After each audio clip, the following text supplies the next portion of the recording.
accusations that Governor Cuomo gave preferential access to COVID tests to his family is now part of the state's impeachment investigation. Not only did he put them ahead of the line, state troopers that actually transported these samples, which is just a gross abuse of power. You can never go up if you've never been down, down, down. If you've never been low. Right there, view along the river in Nashville. Good morning, Nashville. It's 55 in your city right now. You're going for a high temperature of 70. Not far from Nashville, Tennessee is Bristol, Tennessee. And this weekend, that will be the host city for the Food City Dirt Race that you will see featured today with Ashley Strohmeyer, who is out in Tennessee. It's going to be on Fox. Good morning. Dirt track races are always fun. I was watching Fox and Friends first this morning, and I picked up a little tidbit.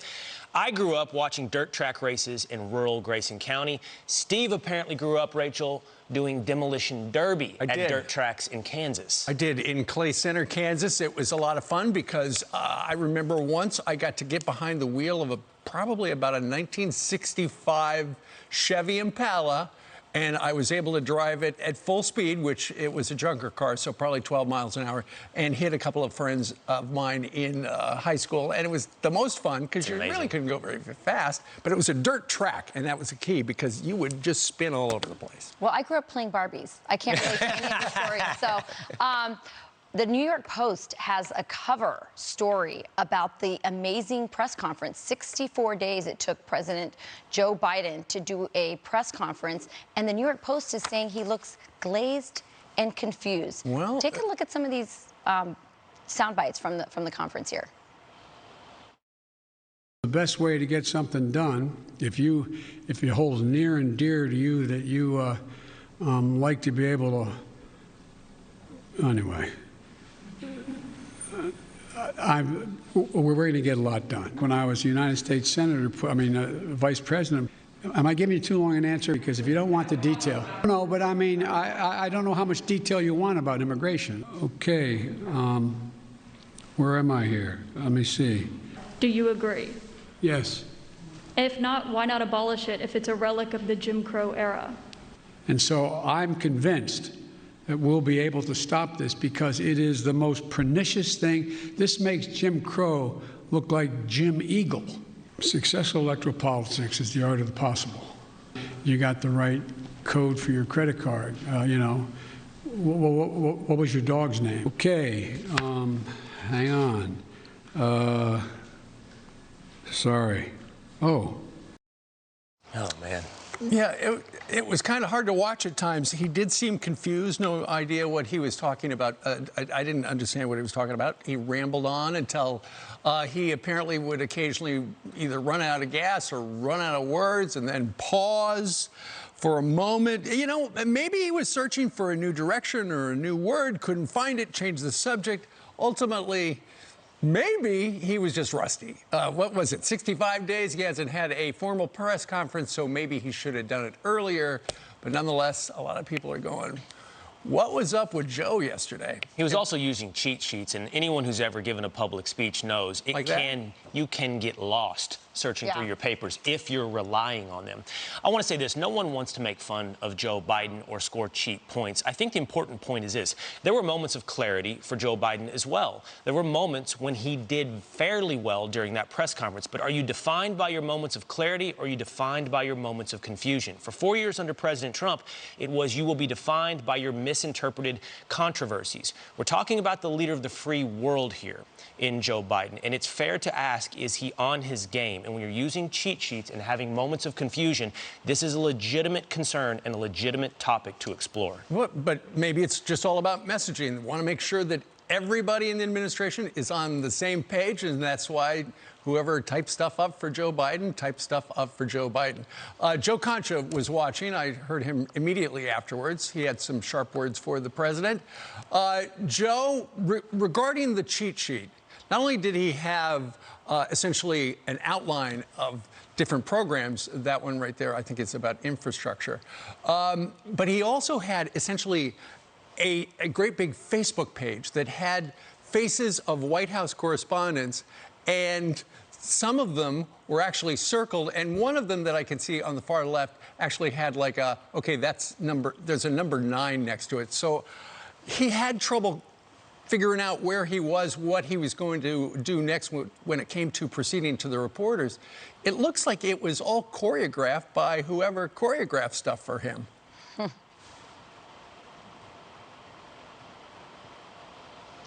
To politics, new to Washington. How would he know who these reporters are without... Okay, it's Sarcastic Friday. Sorry about that. But yeah, you would think by now he would know who the Associated Press reporter is, or who the PBS reporter is, or who the NBC reporter is. He didn't seem to know who the Fox reporter was because he didn't call on Peter Doocy. No, he knows who he is. Oh, absolutely. But his handlers decided that of the 10 reporters that he would call on, he wouldn't call on the highest-rated network and cable. So, you know, that makes a lot of sense, right? Unless you're actually afraid of the question, which appeared to be the case. But what I wonder here is what actual news came out of this press conference? When you think about it, okay, the big headline, I guess, is that a sitting president said that he would run for re-election, which is something that all presidents do, right? When was the last one that didn't run for re-election? I think it was, LBJ, right? You got to go all the way back to the 60s. But on the border and on taxes and on spending and on foreign policy, particularly as it pertains to China, we didn't get any specifics. On the border, we got no solutions in terms of that. Remember, the president, he appointed Vice President Harris to handle the border, to fix that crisis. This is the same vice president that, as a candidate, when she was running for president, compared ICE to the KKK, said that border crossing should be decriminalized. And this is the person that you're putting in charge of this? That would have been a nice question to ask. Joe? Or, you know, as a parent, go ahead. Let me just one more little thing here. As a parent, what people I talk to most talk about is reopening schools fully and in person. And here you had a president that talked about listening to the doctors and the science and following the data. Yet, still, reopening schools is a big problem because he won't stand up to the teachers union. So, Mr. President, you just passed this COVID-19 bill where billions are being spent to reopen schools, yet most of that money isn't going to be spent until 2022 when the pandemic is likely over. What do you say to parents that want to reopen now? Those sort of questions were not asked, guys. Well, I thought a very telling, and it made news, question and answer was the fact that Joe Biden revealed that he thinks the filibuster is racist, essentially. So was it racist last year when the Democrats filibustered against Tim Scott's, judicial reform crime bill? Was it racist back in, I think it was 2005, when Joe Biden joined the filibuster against Sam Alito? So when exactly did it start being racist?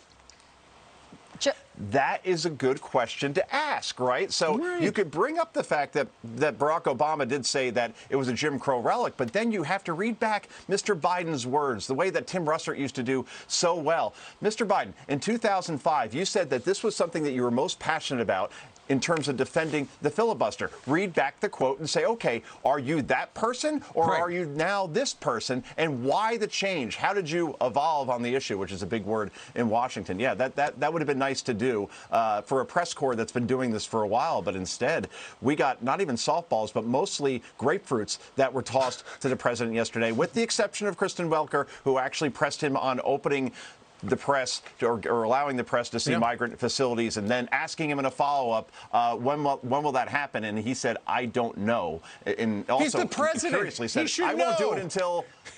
Yeah, I won't do it until my plan is implemented. In other words, until I really clean up everything and make it look nice, I can't let you in to see my apartment type of situation. Actually, we have a clip that you just mentioned that. Let's just take a look at that clip. We'll come out on the other side. Okay. Will you commit to allowing journalists to have access to the facilities that are overcrowded moving forward?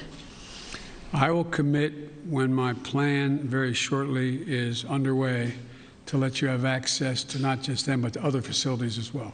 We haven't seen the facilities in which children are packed together to really give the American people a chance to see that. Will you commit to transparency on this issue? I will commit to transparency. And as soon as I am in a position to be able to implement what we're doing right now. Just to be clear, how soon will that be, Mr. President? I don't know, to be clear. actually kind of honest. I don't know. He doesn't know how long it's going to take to clean up the facility so they can let the press in and it not look so bad. I thought you brought up a great point, Joe, about the schools, because there were lots of things that weren't talked about. The XL pipeline, jobs, businesses reopening, but the school opening was a really important one. Chuck Todd said there were no questions on COVID because there's nothing negative to report. That's what Chuck Todd said. And I kept thinking, ask the parents. I mean, it was shocking to me. But I think what all of this tells me, the things that weren't talked about and the fact that so much was on the border, which they created this crisis, is that this administration is much more focused on creating new voters than they are in taking care of current American citizens. That's interesting, because how do you create a new voter, right? Well, maybe if a migrant comes to this country, then you spend, what, $86 million to put them up in hotel rooms for months. We're talking about $70,000 per migrant.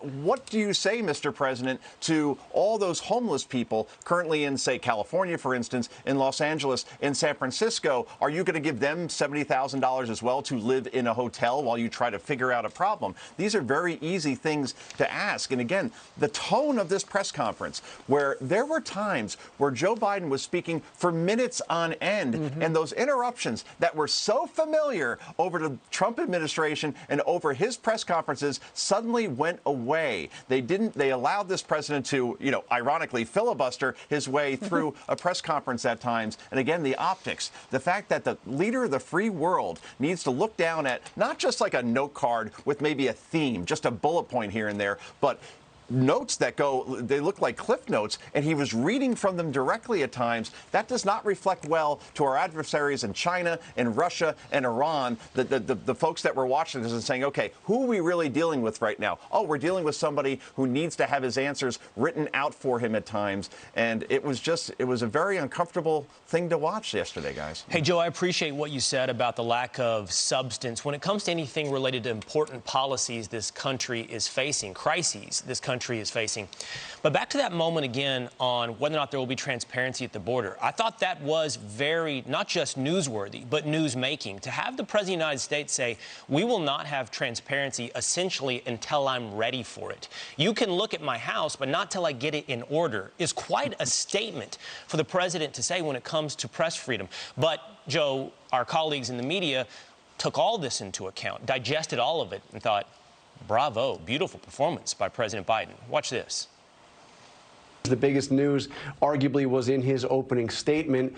Quite a contrast to the previous president, who always wanted to be the center of attention. There is a sense of humanity that he is talking about here, saying this is who we are. This is the America that we are. We're not going to turn these kids away. Yeah, he did not turn back when asked about being a good guy. The decency of this presidency and the American people, he said he embraces. We weren't talking about, and that was his response to the pandemic. And that's because the entire time he's been in office, he has been messaging.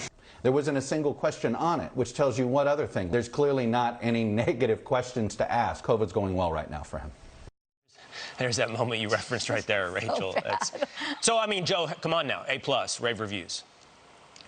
Yeah, this is like the WWE, you're a former ESPN guy, of punditry, Will, right? Where it was basically decided beforehand that people were going to praise this press conference because the expectations were set so low. And again, you talked about before, like, what was newsworthy. And yes, him not knowing when migrant facilities will be able to be toured, that is newsworthy. I think I meant more like what solutions, actual solutions, did he offer up in terms of, I am going to do X and Y and Z. Instead, that punditry that you just saw was all based on emotion, what President Biden, I guess, projected to the country in terms of him being the consoler in chief. But Yamiche Alcindor kind of set the tone for this, right? In her one or two questions, I should say, she made the argument that the surge at the border was only happening because President Biden was, quote, a moral and decent man. unquote. Her words, right? But then you talk to the president of Mexico who says, oh, no. It's because candidate Biden said literally to surge the border when he was a candidate. Or you talk to migrants themselves in interviews that say, yes, it was President Biden, then candidate Biden's words that emboldened us to come to the border. So that's the funny part. When you talk to people on the ground, even Texas Democrats or folks in border states like Arizona, they'll say things that are a lot different than the president was saying yesterday. But here you saw pundits yesterday on television, reporters actually taking everything that the president said hook, line, and sinker in terms of being a moral, decent man instead of a person that solves problems. And right now we have a big problem at the border and in many other areas as well. Joe, in this country, I didn't get any solutions there, Rachel. He didn't know basic facts. He kept saying, you know, he didn't understand that there's the big seasonal wave comes in May. Duh, he doesn't realize that the desert's really cold right now, this is actually a low season, and that as you move into May, that's the high season. He was saying, no, now is the high season. I mean, how do you make policy on the border and you don't know basic facts about migration? Or you're purposely misleading people, right? I mean, it's one or the other.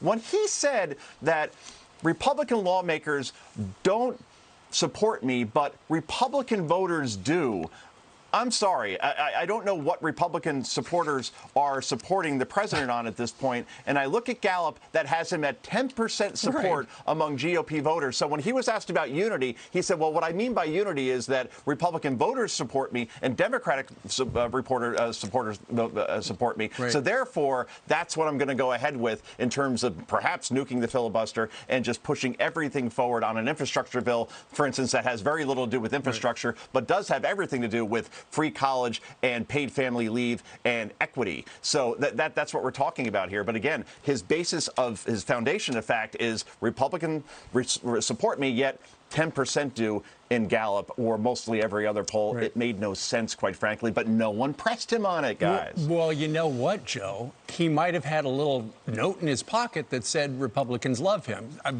The big question is, who's typing all this stuff out for the president so that he is saying it out loud? He also said that a vast majority of the families at our southern border are being turned away, and yet the actual number is, according to Axios, 13 sound like the majority, but then again, it could just be that darn new math.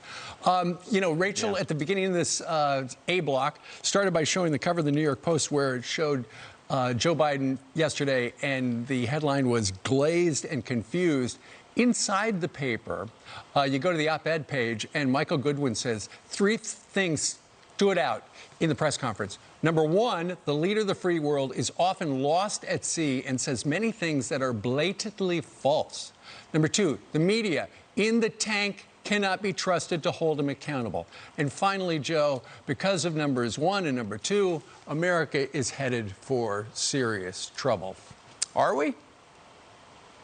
Well, when we don't hold our leaders to account, regardless if they're Republican or Democrat, without fear or favor to party, yeah, we are in big trouble because now President Biden will feel emboldened to go ahead with all of these spending bills that we're talking about. No one asked him, hey, how are we going to pay for $2 trillion in COVID relief, which had very little to do with COVID, and $3 trillion in infrastructure on top of our federal budget already? You could tax the rich all you want. You're not going to be able to pay for that, and somebody will have to pay for that at some point. So, yeah, Michael Goodwin, he won a Pulitzer for a reason, and his column is excellent. I recommend everybody read it in the New York Post today. It was very good. Thanks so much for joining us, Joe. Great insights. Oh, thank you. I got to go build a dirt road in my backyard now. Apparently, it's a thing. It is a thing. What did you drive, Deucey? What was that, a Chevy Impala? Did I hear that correctly? Chevy Impala, absolutely. I'm sure it was compacted about 50 years ago. Good for you. Your own muscle car. I always saw that coming. So share some pictures sometimes, please. All right, Joe. Thank you. All right. Meanwhile, 6:20 here in the East.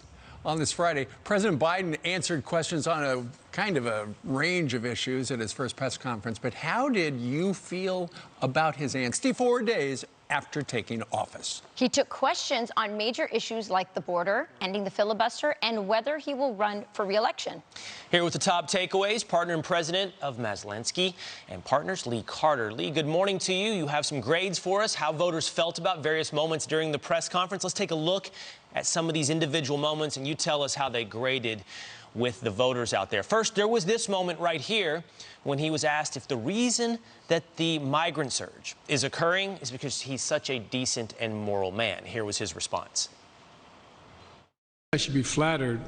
People are coming because I'm the nice guy. That's the reason why it's happening. That I'm a decent man, or however it's phrased. That, you know, that's why they're coming, because no, Biden's a good guy. The vast majority, the overwhelming majority of people coming to the border and crossing are being sent back. So, Lee, how did voters grade that moment? Well, look, I mean, I continue to say that Democrats are from Mars and Republicans are from Venus. You can see a complete different reaction. Yeah. Democrats gave this a B, Independents a D, and Republicans an F. I'm not surprised Republicans are rejecting this, and Democrats are basically giving him the benefit of the doubt. I'm laser focused on those independents, and I think they are very skeptical of Joe Biden's response here. They wanted answers on the border. They know that people aren't coming through because he's a decent guy. They know it's because he's loosening policies, and there's a problem there. They wanted answers, and they didn't feel satisfied with his answer. All right. Something else, Lee, that we were talking about earlier was just the fact that a number of times Joe Biden was talking and then he kind of ran out of words or ran out of gas. He hit some kind of conversational cul-de-sacs. Here's one of them when he was talking about the filibuster. And watch the grades. Democrats are the blue line, the Republicans are the red line, and the independents are the yellow line. I'm going to say something outrageous. I have never been particularly poor at calculating how to get things done in the United States Senate.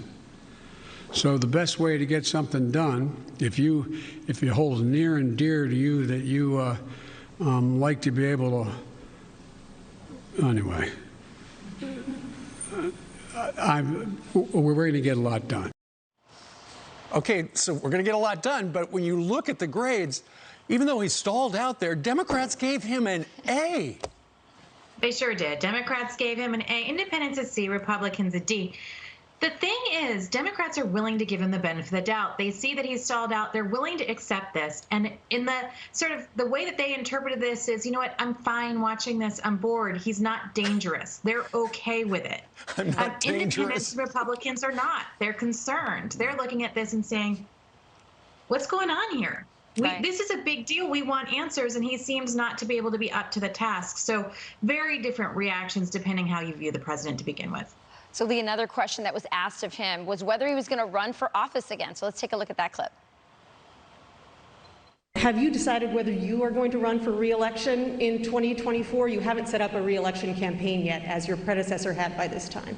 My predecessor needed to. My predecessor. Oh, God, I miss it. No, an answer is yes. My plan is to run for re-election. That's my expectation. Do you believe you'll be running against former President Trump? Oh, come on. I don't even think about it. I have no idea. I have no idea whether it'll be a Republican Party. Lee, why did independents give him an F on this? Because it really torched his message of unity. He says he's a president for unity, and yet he says, I don't even know if there's a Republican Party. He was completely dismissive of Donald Trump, laughed at him. And I think it sort of came to the front how how he really feels about the other side. And it didn't go well for him. Yeah. Look at those grades. Set aside Democrats and Republicans. Look at those grades from independents. Lee, At least 5 people were killed in Alabama. More than a dozen tornadoes were reported in the state alone. The violent storms destroying homes, trees, and power lines. And a police officer is being treated for burns after getting struck by lightning. The Boulder mass shooting suspect will be held without bail pending a mental health assessment. He appeared in court for the first time yesterday, facing 10 counts of first-degree murder. But a prosecutor says he plans to file more charges within weeks. Police arrested the suspect with the handcuffs used by Officer Eric Talley, who was killed in the shooting. His funeral is scheduled for Tuesday. Twitter CEO Jack Dorsey admits the platform made a mistake blocking the bombshell New York Post story about Hunter Biden's emails. Take a listen. It was literally just a process error. This was not against them in any particular way. Was anyone held accountable in your censoring department for that mistake? Well, we don't have a censoring department. Interesting. Twitter locked the Post's account for more than 2 weeks, claiming the publication used hacked information in its story. When asked who locked the account, Dorsey refused to reveal who was responsible. All right, now watch this as a SpaceX rocket booster falls out of orbit, causing the streak of bright lights across the night sky. The rocket burning and splitting into multiple pieces over parts of Washington and Oregon as it re-entered the Earth's atmosphere. But the unexpected light display prompted several calls to the National Weather Service because people thought it was a meteor. No damage is reported. That is Look Your Headlines. Steve, send it back to you. Those are crazy pictures as it streaks past the Space Needle. All right. Thank you very much, Jillian. Yesterday at his first press conference, Joe Biden responded to the surge at the southern border, refusing to accept blame for a crisis on his watch. People are coming because I'm the nice guy. That's the reason why it's happening. That I'm a decent man, or however it's phrased. That, that's why they're coming, because no, Biden's a good guy. Truth of the matter is, nothing has changed. As many people came, 28% increase in children to the border in my administration. Well, our next guests say they witnessed a humanitarian crisis after touring 2 different migrant teen facilities in the state of Texas this week. Here to share what they saw, Texas Congressman Van Taylor, who was at the site there he is right there, in Dallas, and August Pfluger, who was in Midland. Guys, good morning to both of you. Good morning. Okay, Congressman Pfluger, let's start with you. You know, Joe Biden says, I'm open for transparency, just not yet. How bad is it that he doesn't want us to see it? Steve, the only thing that's open is the border, which we've asked him repeatedly to close.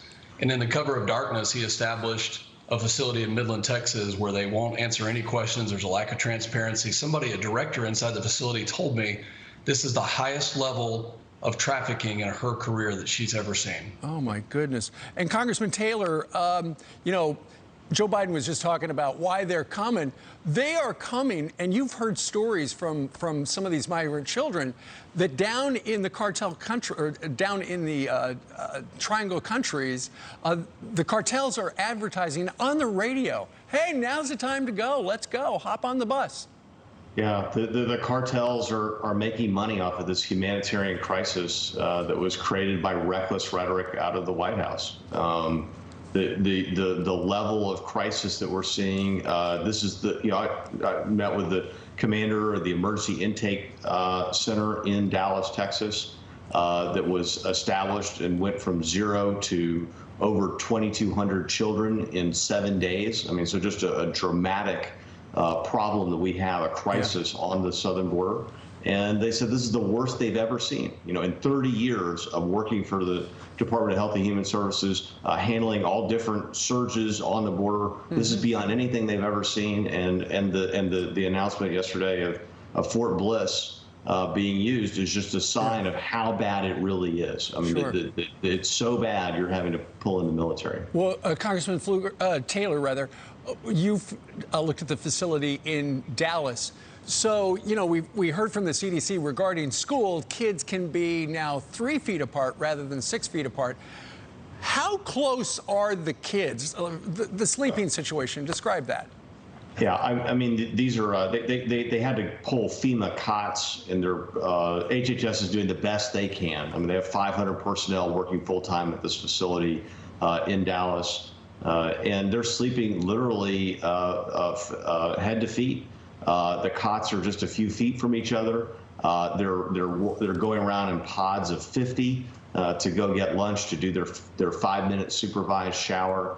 You know, and how these facilities don't become COVID hotbeds, I don't know. I mean, but they're not designed to do that. They're just designed to help these poor children to survive. And the humanitarian crisis, again, on this administration created, is absolutely heartbreaking. Yeah. And Congressman Pfluger, I understand, and Congressman Taylor said this as well, that when these kids come here, they've got a phone number in their pocket or something like that. They have been told that the United States government will pretty much fly you anywhere you want to go in the United States. Just tell us where you want to go, and we will make sure you get there. Well, that's right. They're being communicated to all throughout those Northern Triangle countries. And the people that benefit from this are the traffickers, the cartels, the coyotes, the people that are making money in the criminal activities. It's heartbreaking for the children. And for our communities that are not safe, the children can go wherever they want because they know that the border is open. We have repeatedly asked President Biden to visit, and yet his own Vice President, Kamala Harris, is mocking the situation at the border, and it's the kids that are losing, and his policies have incentivized this criminal behavior. And we heard this week that at least one facility is at 1,556% above capacity, and that would make that a super spreader event during a pandemic. It's just nuts.